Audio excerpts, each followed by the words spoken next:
지금으로부터 10년 전 제주에서 발생한 20대 보육교사 살해 사건을 기억하실지요? 목 졸린 여성의 시신, 사라진 하이, 오랫동안 풀리지 않는 사건은 제주판 살인의 추억으로 불리기도 했습니다. 사건이 일어난 건 지난 2009년 2월 딸이 사라졌다는 실종 신고가 접수됩니다. 신고 일주일 만에 딸을 찾은 곳은 집에서 4km 떨어진 농업용 배수로. 안타깝게도 상의만 입은 채 목이 졸린 모습이었습니다. 퇴근 후 친구들과 저녁을 한 뒤 새벽에 남자친구 집에 들린 그녀는 말다툼을 하자 10분 만에 남자친구 집에서 나옵니다. 새벽 3시, 택시를 잡으려던 게 그녀의 마지막 모습이었습니다. CCTV를 분석한 경찰은 용의자로 택시기사를 지목했습니다. 하지만 범행 현장 주변을 돌아다녔다는 것 외엔 결정적인 단서가 없었죠. 유력 용의자는 그렇게 풀려나고 사건은 미국으로 빠졌습니다.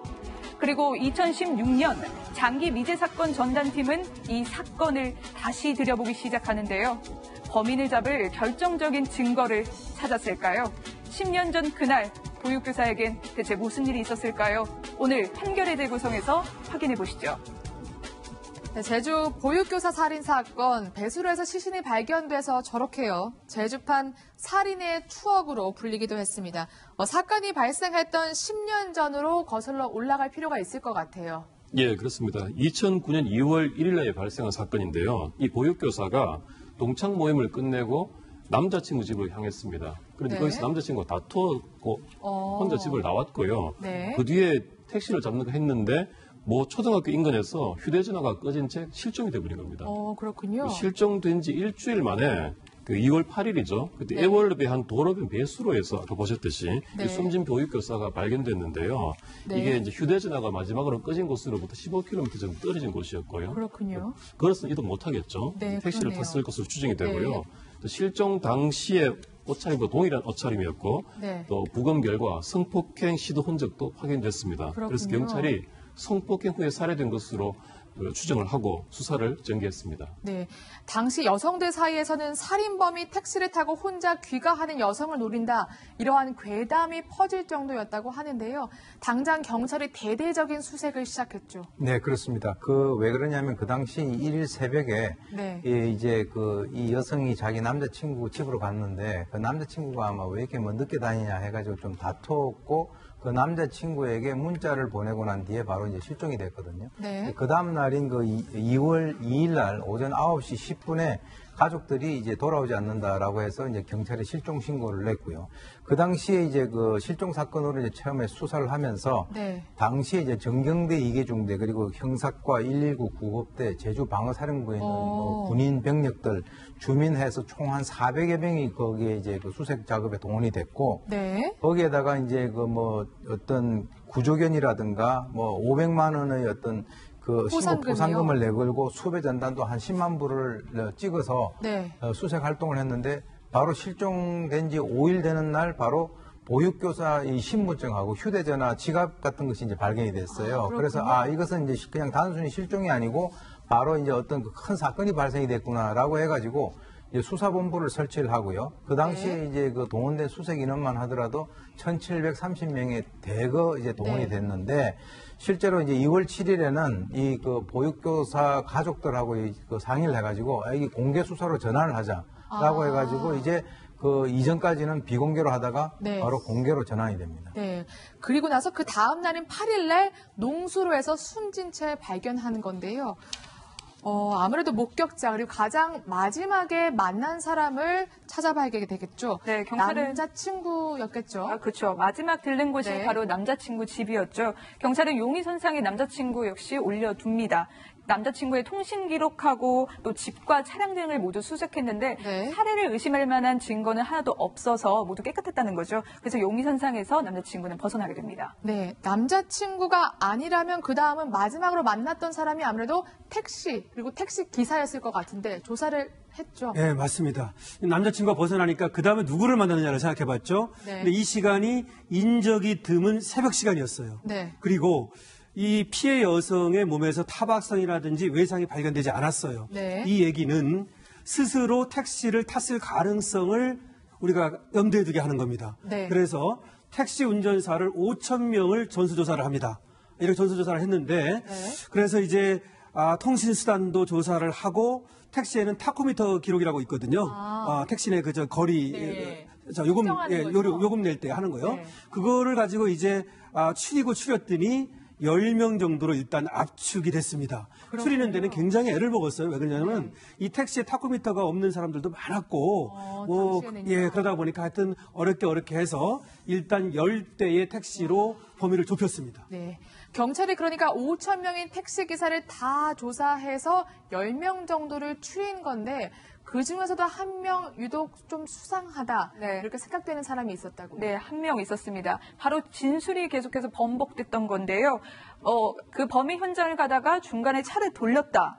다시 기억해보니 다시 갔다. 그러다가 다시 손님을 태우고 지나갔다. 또 손님을 태운 적이 없다. 또 남자 손님을 태운 것 같다 하면서 이제 알리바이가 일관성이 없는 겁니다. 이렇게 일관성 없는 답변을 한 택시기사를 경찰은 의심하게 되는 겁니다. 네.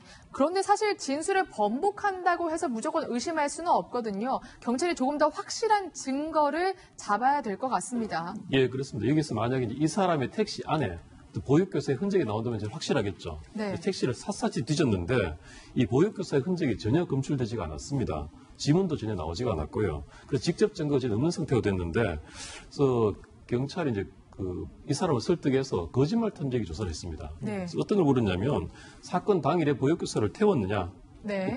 보육교사를 살해했느냐 이렇게 물었는데 둘 다 아니오라고 답을 했어요. 그런데 이 아니오라는 답변이 거짓으로 판명이 났습니다. 아, 그래요? 네, 그래서 거짓말을 한 것으로 좀 의심은 가지만 이 거짓말 탐지기라는 것이 사실은 이제 수사 보강 자료 정도고 보강 자료 정도. 본인이 동의하지 않으면 법정에서 증거로 사실상 쓸 수가 없는 그런 겁니다. 그래서 난점이 있었죠. 네, 그야말로 수사가 어려움에 빠졌습니다. 확실할 만한 용의자도 없고요. 마땅한 증거도 나오지 않으니까 사건은 그렇게 잊혀지는 것 같았는데요.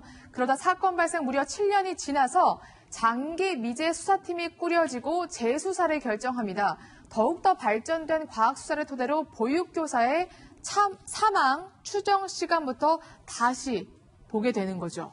이 사건에 있어서 가장 핵심적인 것이 당시에 이제 부검이가 판단을 했었던 사망 추정 시각하고 수사팀이 추정했던 시각하고 달랐단 말이죠. 왜 그러냐면 시신을 발견하고 난 이후에 시신의 온도를 측정을 해가지고 사망 추정 시각을 우리가 추정을 하는 것인데 그것이 이제 그 당시에 이 온도를 보게 되면은 뭐 여러 가지가 있습니다만은 모리츠 방식도 있고 밀러 방식도 있는데 이런 여러 가지 그 직장 온도를 측정을 하는 것을 해서 통상 4, 10시간 이내에 시간당 한 1도씨 정도로 이제 떨어진다. 물론 거기에 이제 봄이냐 계절에 따라 가지고 이제 보정치가 있긴 있습니다만은 그렇게 이제 한 이후에 이 부검이는 이 시신이 발견된 지 24시간 이내에 사망을 했다라고 얘기를 했고 경찰들은 바로 그 실종된 날 사망을 했다. 왜 그러냐면 위 내용물이 그 당시에 취식을 했던 그 내용물이 그대로 나왔단 말이죠. 그래서 이제 아까 이제 그 유력한 용의자 같은 경우는 바로 24시간 전에 만약에 사망을 했다면 이 사람은 전혀 해당이 되지 않아가지고 그게 완전히 미제 사건 비슷하게 돼버렸죠. 그러다가 2016년에 제주지방경찰청에 미제 사건 전담반이 신설되고 2018년 1월 달에 사망 시간 추정을 위해서 지금 그 당시에 그 동물 실험이 이루어졌어요. 아, 그래요? 예, 그래서 이제 그 개 3마리하고 돼지 4마리를 그 실제로 가져놓고 그와 유사한 여러 가지 그 기후 조건을 맞춰 보니까 거기에서 보온 효과라든가 그 당시에 있었던 바람의 영향, 태양의 영향 이것을 맞춰 보니까 똑같은 결과가 나왔단 말이죠. 그래서 이제 또 이 사건은 새로운 국면에 접어들게 됩니다. 네, 그러니까 실종 당일인 2월 1일 새벽에 사망한 것으로 추정이 되고 그러므로 인해서 다시 택시기사가 용의선상에 돌아오게 되는 겁니다. 사실 이렇게 사망 추정 시점을 예상한다. 굉장히 신기한데요. 당시 실험을 주도했던 이정빈 교수의 이야기를 들어보겠습니다. 내용물이 다 젖어 있었습니다. 2월 6일부터 2월 8일까지 비 온 날이 없어요. 그 안에 내용물이 젖어 있으려면은 그 전에 언제 한번 비가 왔어야 돼요. 그럼 비가 언제 왔느냐? 2월 2일 날, 2월 3일 날 17mm가 있었습니다. 그러니까 2월 3일 날 비가 온 게 그게 젖게 한 거다. 이거예요. 분명히 시체는 2월 3일 비 오기 이전에 그 장소에 놔뒀어야 됩니다. 배수로이고 배수로에 물이 흐르고 있었고 그다음에 특수하게 옷을 입고 있었고 이런 상황이기 때문에 이런 현상이 가능했지 않을까. 2월 1일 날 거기 놔뒀다. 그러면 그런 모든 현상이 가능하다. 네, 사망 추정 시간, 그러니까 이제 한 퍼즐이 맞춰진 겁니다. 그 다음 퍼즐은 아무래도 결정적인 증거여야겠죠. 경찰 총력을 기울였다면서요. 수학이 있었습니까? 네, 결정적인 증거를 발견하면서 이 사건은 새로운 국면을 맞게 됩니다. 바로 보육교사의 신체와 소지품에서 유력 용의자의 셔츠와 유사한 섬유 조직이 발견되는 건데요. 네. 경찰은 이게 유력한 증거라고 확신을 하고 구속영장을 신청하지만 기각됩니다. 하지만 다시 한 번 더 총력을 기울인 경찰은 또 하나의 단서를 발견하는데요. 네. 바로 이 유력 용의자의 택시 안에서 이번엔 보육교사의 실오라기가 네. 섬유 조직이 발견된 겁니다. 네. 다시 한번 구속영장 신청했고 이때는 영장이 발부됐습니다. 네. 이게 단순히 실오라기가 아니라 정말 미세 증거 증폭 기술을 활용한 그야말로 과학수사의 결실이었습니다. 결국 김단비 기자가 설명한 대로 경찰이 용의자를 구속하게 되는데요. 당시 경찰의 이야기 들어보고 돌아오겠습니다. 섬유 증거와 관련된 증거들을 다수 확보하였습니다. 일단 신체 5군데 정도서 섬유 증거가 이게 나왔었는데요. 그 외에 어떤 가방이라든가 치마라든가 휴대하고 있던 물건들에 대해서도 증거들이 나오게 됐고요. 또 피의자의 그 차량에서도 역시 섬유 증거들이 여러 군데에서 발견이 되었습니다. 프로파일러들을 추가적으로 투입을 해서 진술 특성이라든가 또 이런 부분들을 정밀 분석해서 피해자가 범인이 맞다는 그런 의견을 제시를 받았습니다. 그러니까 택시 운전석과 뒷좌석 등에서 당시 보육교사가 착용한 옷과 유사한 실오라기가 발견됐다는 거잖아요. 네. 이게 이제 우리가 미세 증거라고 하는데요. 네. 이제 우리가 로카르도 법칙에 보면은 이거 교환 법칙이라고 하는데 모든 접촉에는 흔적을 남긴다. 즉 반드시 교환이 일어난다라고 하는 것이에요. 그래서 이제 이 미세 증거를 사실은 이 사건 때문에 네. 우리 대한민국에 있어서의 과학 수사의 여러 가지 어떤 발전이 상당히 있었다라고 저는 이제 평가를 하는데요. 일단 그것이 기각이 되고 난 이후에 7개월 동안 경찰은 엄청난 노력을 했습니다. 그래서 네. 용의자의 택시 운전석 그리고 뒷좌석 또 차 바닥에서 추가로 이 보육교사가 당시 입었던 옷하고 굉장히 유사한 그런 다량의 실오라기를 발견을 했고요. 또 이제 보육교사의 가방, 치마 그리고 휴대전화에서 또 용의자가 입었던 그 셔츠와 유사한 그런 것도 미세 증거가 이렇게 발견이 됐습니다. 그래서 당시 이제 또 뭘 또 좀 보완을 했었냐면 이 CCTV가 굉장히 좀 흐렸는데요. 네. 그 장면을 추가로 보정 작업을 해가지고 바로 이 보육교사가 탔을 것으로 추정이 되는 그 택시가 바로 이 용의자의 것하고는 거의 같다. 종류하고 색깔이 똑같다라고 이제 이렇게 결론을 지었고요. 그래서 이제 이런 여러 가지 것을 봤을 때 분명히 이 가해자, 즉 지금 현재 네. 피의자하고 그리고 이 피해자 사이에 있어서의 여러 가지 어떤 몸싸움이라든가 접촉이 존재를 했었을 것이다라고 충분히 추정을 갖다가 할 수 있는 그런 상황이 된 것이죠. 네, 경찰이 이렇게 증거를 확보했고 구속영장을 신청해서 발부됐습니다. 그럼 당시 택시기사의 입장 무엇이었을지 직접 들어보도록 하겠습니다. 받고 있는 혐의에 대해서 어떻게 생각하시나요? 인정 못하겠습니다. 인정 못하고 기쁘도 제가 관여된 일이 없습니다. 똑같은 내용인데 저번에 했을 때랑 걔랑 내용적으로 보니까 오늘 심사할 때도 똑같은 내용인데 계속 같은 내용으로 가지고 제가 아닌 거를 빌어하고 자꾸 의심을 하고 하는 거에 대해서 굉장히 답답한 심정입니다. 무죄를 확신하시는 건가요, 그러면? 예. 이렇게 범행일체를 부인했지만 사실 이해하기 어려운 행동도 경찰이 좀 엿볼 수가 있었다면서요. 그렇죠. 아무래도 그 태도가 네. 중요한데요. 이 사람이 만약에 억울하게 누명을 썼다면 강력하게 항의하거나 결백을 주장해야 되는데 그렇지가 않아요. 첫 번째. 그 다음에 이 사람이 이제 체포되기 전날 검색을 했는데 휴대전화에다가 말이죠. 네. 제주 보육교사 이런 말을 검색을 했습니다. 그리고 이제 그 제주 보육교사라는 말을 이제 입력을 하고서 네. 또 이제 그 당시에 그 방송에 어떤 게 나왔냐면 유의미한 증거를 확보했다 뭐 이런 얘기가 나왔었거든요. 네. 근데 유의미하다는 말 그것도 검색을 합니다. 어떤 뜻인지요? 예, 그런 것이 있었고요. 또 하나는 이 사람이 그때 이제 제주에서 떠나가지고 강원도로 가가지고 거기서 지내다가 또 경북 영주로 옮기고 이렇게 돌아다닙니다. 사건이 있은 다음에. 그래서 경북 영주에서 체포가 되거든요. 그런 것들도 좀 이렇게 이상하고 그런 어떤 여러 가지 정황이 있었습니다. 그렇군요. 물론 직접 살해한 증거는 없습니다. 정황이 있고요. 수상한 점만 있습니다. 1심 선고가 바로 어제 나왔잖아요. 재판부의 판단 무엇이었습니까? 1심 재판부는 무죄를 선고했습니다. 무죄요? 네, 검찰은 이 택시에서 피해자가 입은 옷과 유사한 섬유가 발견된 이 분석 결과를 강력한 증거로 내세웠는데요. 하지만 재판부는 이게 대부분이 정황 증거라는 겁니다. 범행을 의심할 정황은 있지만 합리적 의심은 남아있다. 즉, 이 범인이 아닐 가능성이 있다면서 무죄를 선고했습니다. 조금 더 자세하게 살펴볼 필요가 있을 것 같은데 경찰은 나름의 노력을 통해서 많은 정황 증거들을 확보했잖아요. 그런데 재판부는 이러한 왜 정황 증거들을 인정하지 않은 건가요? 기본적으로 이 살인사건이라는 중대 범죄에서요. 정황 증거와 간접 증거만으로 유죄를 인정할 수 있습니다만 굉장히 요건이 엄격합니다. 이 사건에서 핵심 증거는 사실 두 가지거든요.